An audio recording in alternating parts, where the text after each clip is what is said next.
In a world where magic and machinery collide, where ancient secrets lie waiting to be uncovered, a new adventure is about to unfold. Welcome to the realm of magic and machines. Get ready to embark on a journey that harkens back to the golden age of retro fantasy RPGs, where turn-based battles, mind-bending puzzles, and captivating storytelling reign supreme. Magic and Machines is a game that will transport you back to those nostalgic days while delivering a fresh and exhilarating experience like never before. Prepare to meet 6 extraordinary characters, each with their own distinct skills and abilities. Assemble your party and unleash their combined might upon your foes. But Magic and Machines is not just about the battles. Challenge your mind with intricate puzzles and unlock hidden treasures as you delve deeper into a world brimming with secrets. Will you decipher the ancient riddles, unlock the forbidden doors, and reveal the truth that lies within? And the best part? You can experience the magic on the go or dive into the immersive world from the comfort of your own PC. Magic and Machines is available to play on both mobile and PC platforms, ensuring that no matter where you are, the adventure is always at your fingertips. Mark your calendars, for the epic tale of Magic and Machines will be unveiled on June 9th, 2023. Don't miss your chance to join the ranks of brave adventurers to experience a game that blends the nostalgia of yesteryear with the excitement of a new era. Now, let's dive deeper into this project by hearing from the developer of this game. But first, are you like me, always looking for the next big thing in the world of indie games? Well, look no further because you've come to the right place. We bring you the hidden gems and untold stories of the gaming world. We shine a spotlight on talented indie game developers and their incredible projects. We believe in giving these passionate creators the recognition they deserve, and we want you to be a part of it. We take pride in discovering those hidden treasures that often go unnoticed. We bring you games that are unique, innovative, and full of surprises. But it's not just about the games. It's about the incredible people behind them. We interview indie developers, giving them a platform to share their journey, their struggles, and their triumphs. By subscribing to our channel, you'll be supporting these talented individuals and their dreams. We bring you exclusive sneak peeks, first looks, and in-depth reviews of these remarkable games. So if you're hungry for new adventures, if you're craving the thrill of discovering games that break boundaries, then hit that subscribe button right now. Join our community of passionate gamers, indie game lovers, and supporters of creativity in the gaming industry. Now, let's hear from the maker of Magic and Machines. Thanks, Jesse. Love the support for the indies. Huge fan of things like this. And so yeah, Magic and Machines is it's a retro turn-based RPG. It's inspired by a lot of what I consider my childhood classics, like your Final Fantasies, Chrono Trigger, Golden Sun, even some elements of like Pokemon. I remember being in the back seat with my brother in a Game Boy while we're like on a long road trip. And I essentially was waiting for a flight one day, just thinking like I'd forgot my Switch at home, and I was just thinking, man, wouldn't it be great to play something like this like on my phone? Like the phone's like the perfect medium for it. I couldn't find anything that sort of caught my eye, or everything like needed an internet connection, and I wasn't gonna pay, $25 for Wi-Fi just to play like a gotcha game. So I kind of was sitting there just thinking, like, you know what? Like, what if I just made my own game? Like, what if I just made my own version of this? And there had been sort of like other things going around in my head at the time. Like COVID had like recently started, and I had never thought to get into game development before, but it was like one of those hobbies that I was like, okay, like maybe I can try this out, pick this up, and just like bought a Udemy tutorial, looked up some YouTube videos. I had like this idea of, okay, like how do I put some of the elements of like the RPGs that I liked into like this turn-based formula, and just started chugging away at it. Yeah, so the thing that I like the most is what I call the overload mechanic. It's essentially the battle mechanic where if you use an attack twice, you can like supercharge it. I feel really good about this because originally I was thinking, hey, if it's something on mobile, it's something quick and sweet. And I am going to put it on Steam as well. But initially it was designed for mobile. I was like, I wanted something that like was easy to pick up and put down because people are busy. Like I'm busy. You're not sitting down like on your couch playing for a long time. And I was trying to find like a balance between something that I thought was too simple, like Pokemon, where it's just let me find the best rock, paper, scissors and just use my strongest move, versus like I don't need to think through a whole bunch of different status effects and other battle mechanics to like make a decision. And I initially just had this like back and forth, and I'd put a video up on Reddit in like early stages of development, and somebody was basically like, "Hey, like that looks kind of boring," and I was like, "Oh man, good point." At the time, I was playing the first Octopath, so like 2 games I love, and I've sprinkled some of things I found amazing from there into Magic and Machines as well. But I thought their boost mechanic was like pretty cool. And then I'd also like played a little bit of Bravely Default.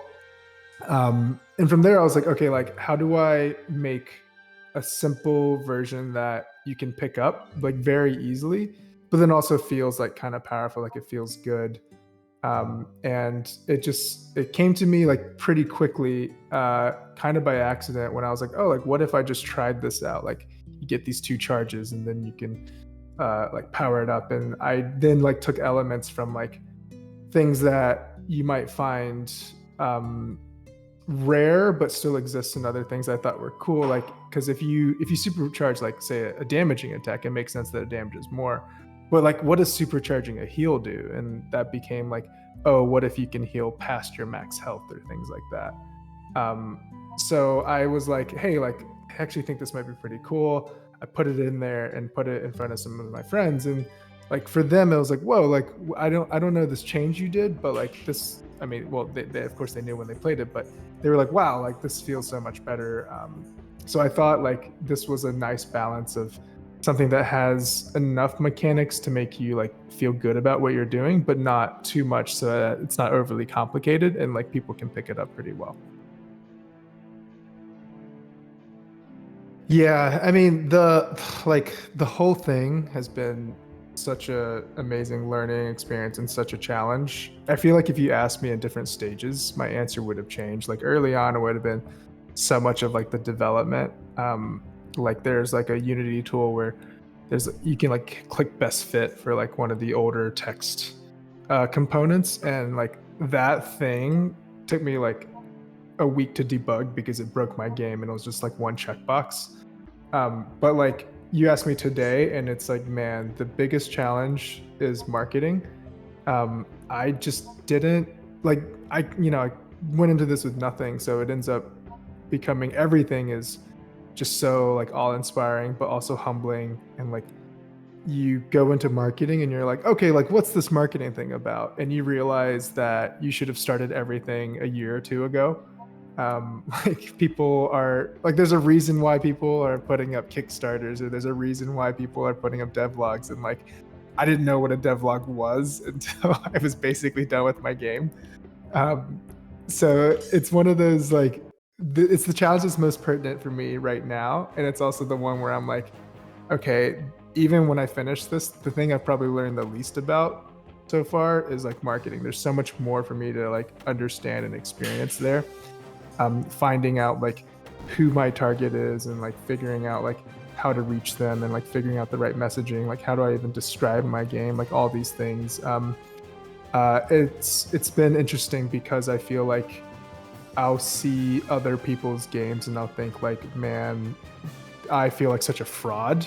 I'm like, oh, this is incredible, the amount of time it took you. You might be on a team, might not. Even like the marketing you do, stuff I took for granted. Like I watch ads now, and instead of being like, wow, that ad's boring, I'm like, what are they doing right, kind of thing, you know? I think biggest challenge maybe for me to date is just understanding like how do I actually tell the world about my baby. Great question. I've always played games growing up. It's one of those like great equalizers for me, where like some of my earliest memories are, me and my brother playing Legend of Zelda, just like to the point where our parents like, you got to like turn that thing off. Going out into the world and like it's like, oh, you played this game, it's like instant friends kind of thing. And I feel like it's one of those experiences that for me have like just always been there. And I didn't think to get into games for the longest time. People always say like, you know, you should work in something you love, and it always went in one ear and out the other. And like when COVID went down, my fiance and my now wife, who's been just amazing support, she and I would finish work. We both work in tech. We would both like be done, and we were all probably drinking too much at that time. We like there was like a different energy that she would have, and it like dawned on me that I was like, oh, like, you know, she's working in something that she's passionate about, and I'm not. So looked inward a little bit and realized like there's a few things that I'm really passionate about, and one of those is games. So like part of the reason why I went into this was like I was like, hey, let me just get a game job, right? I've been in tech, the general tech space for about a decade now. So like maybe it was closer to like 6 or 7 years when I started this. And I thought like, hey, my skills are transferable. I can easily get a job in games. And it just wasn't the case. I would go on interviews and people would say, you know, like your experience, but you don't have games experience or something like that. And like one of the reasons why I was like, well, I'll just make one myself is like, I was like, how can I almost make myself more marketable? And it became one of those things where like, you know, sometimes I would maybe on certain days spend more time working on my game than my actual job, which, you know, it's something I would be like, all right, now I got to catch up on these other things I did, because I would just get so immersed in it because of that like passion, right? And so I actually did look out eventually. I did get a job in games. I've had to leave because they did return to office and we moved. So I was able to work at Riot Games, which is like a phenomenal company, and I wish I could have stayed. I had a blast there. Now I'm no longer in games, but it's like it is one of those things where I'm like, okay, like when am I getting back in, kind of thing. And even if I can't, I'm gonna keep doing this, even on the side. So best place to follow me is probably my Twitter.